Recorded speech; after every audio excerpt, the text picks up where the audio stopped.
ناظرین گرامی، رمضان کی وہ برکتیں، سحری کی وہ رونقیں اور افطار کی وہ دعائیں، اللہ کا انعام، مومنوں کی خوشی اور محبتوں کا پیغام عید الفطر۔ السلام علیکم۔ اسلامی ٹی وی کے معزز ناظرین، ایک ماہ کی عبادت، صبر اور تقوی کے بعد اللہ تعالیٰ اپنے بندوں کو جس انعام سے نوازتا ہے اسے ہم عید کہتے ہیں۔ لیکن کیا آپ جانتے ہیں کہ پہلی عید کب منائی گئی؟ کہ آپ نے کبھی سوچا ہے کہ وہ منظر کیسا ہوگا جب کائنات کے سب سے افضل انسان نے صحابہ کے ساتھ مل کر پہلی عید منائی ہوگی؟ آئیے جانتے ہیں آج کی اس خاص ویڈیو میں۔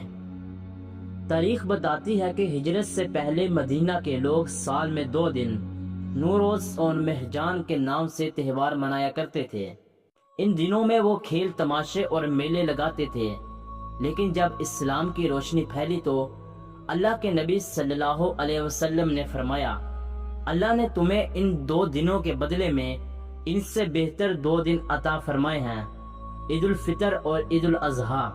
ناظرین گرامی، ہجرت کے دوسرے سال جب مسلمانوں نے جنگ بدر کے میدان میں ایک عظیم فتح حاصل کی تو اسی سال اللہ نے روزے بھی فرض کیے۔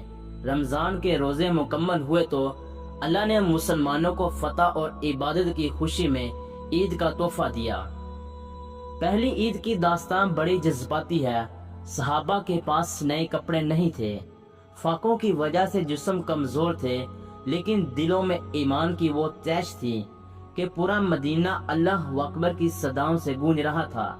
یہ وہ عید تھی جہاں مال و دولت نہیں بلکہ بندگی کی جیت ہوئی تھی۔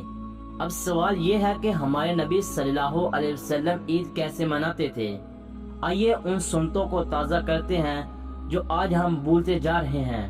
عید کی صبح غسل کرنا اور جو سب سے اچھا لباس ہو وہ پہننا، عیدگاہ جانے سے پہلے طاق عدد یعنی 1، 3 یا 5 کھجوریں کھانا، ایک راستے سے عیدگاہ جانا اور دوسرے راستے سے واپس آنا، راستے میں اونچی آواز میں تکبیرات پڑھنا، یہ سب ہمارے نبی صلی اللہ علیہ وسلم کی سنتیں ہیں جن پر ہمیں عمل پیرا ہونا چاہیے۔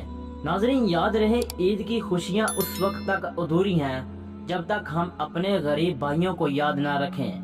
نبی کریم صلی اللہ علیہ وسلم نے فرمایا کہ صدقہ فطر نماز عید سے پہلے ادا کرنا واجب ہے تاکہ کوئی بھی سفید پوش اس مبارک دن پر پریشان نہ رہے۔ کیا آپ نے بھی اپنا صدقہ فطر نکال دیا ہے یا نہیں؟